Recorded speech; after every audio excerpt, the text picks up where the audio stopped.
Gentleman from Florida. Thank you very much, Mr. Chairman. Mr. Chairman, of all the testimony we hear in this committee, I enjoy yours the most. You're always very interesting. We have an awful lot of academics that come in here and try and convince us that a circle is square and vice versa, and I appreciate your forthrightness. I was a little bit perplexed today by your answers to the first gentleman from Texas's questions. First about inflation, I heard you talk about you use pricing as a reference, and that purely printing more money doesn't cause inflation, which was really new news to me. And I wondered if you'd tell me what you think causes inflation. Well, let's be clear what's going on.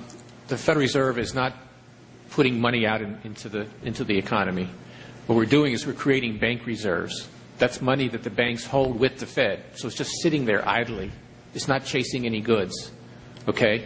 So as long as those bank reserves are sitting idly, broader measures of money that measure the circulation of money. But it won't sit there idly forever. The purpose of it is not to sit there idly forever. And while there may be a time lapse, certainly, unless that money gets sucked back in, and out of circulation, it's going to cause inflation. There's no denying it. If it's not sucked back in, but as I was describing, we have ways of sucking it back in. How? Well, one way to do it is by raising the interest rate we pay on those reserves, which induces banks to keep the money with us instead of lending it out or circulating it through the economy. Another way to do it is through various open market operations that we can do that essentially pull those reserves out and bring them back into the Fed. So we do have a number of tools to do it, and we're quite aware of this issue, and we will not allow the broad measures of money circulating in the economy to rise at a rate rapid enough that would cause inflation eventually. I'd appreciate if you could maybe give the members of this committee a little memo on a more extensive explanation of how you plan to do that without damaging the economy that we're trying to fix now. There's a chapter in the Monetary Policy Report that covers it. Thank you. The second question was in response to the audit of the Fed. As you well know, the statutes are this thick of exemptions to federal audit, of audits of the Fed. Every agency just about can be audited. I think I heard a gentleman from Texas say once a citizen can find out more about the operations of the CIA than it can the Fed.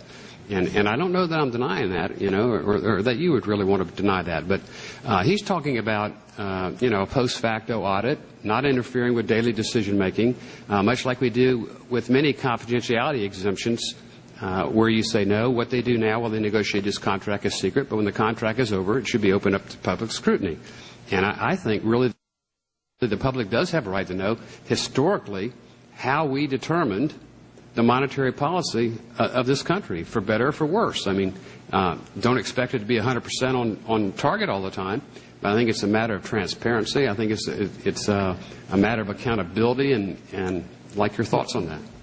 Well, first of all, on things outside of monetary policy, we're open and very willing to work with you. The GAO right now is doing an audit of our annual financial statement, is doing an audit of our information security controls, is doing an audit of our assistance to AIG, and many other things. So let me turn to your question. This is the policy-making decisions, the minutes of the meetings that any government body might want to have off the record while they're making critical decisions, but eventually should be open to the public. Well, we put out a whole transcript in 5 years, but I think that's fine. But if it's done within days or even weeks of the decision, it's going to look like the Congress is saying we disagree with that decision. I agree with that. It shouldn't interfere with daily decision making, but I don't know how, after the fact auditing and all the exemptions that are there being eliminated for a period of time, and it could say 6 months, a year afterwards, I just don't see why there shouldn't be 100% crystal clear transparency of every single function of the Fed after the fact. Because we have to be extraordinarily careful that the markets and the public don't think that Congress is trying to influence monetary policy decisions. If we do it in a year, in arrears, we don't know really whether the best decisions made a year ago or 2 years ago or 5 years ago or 20 years ago. We don't know if they're the best decisions. We don't know who the Fed picked to be winners and losers.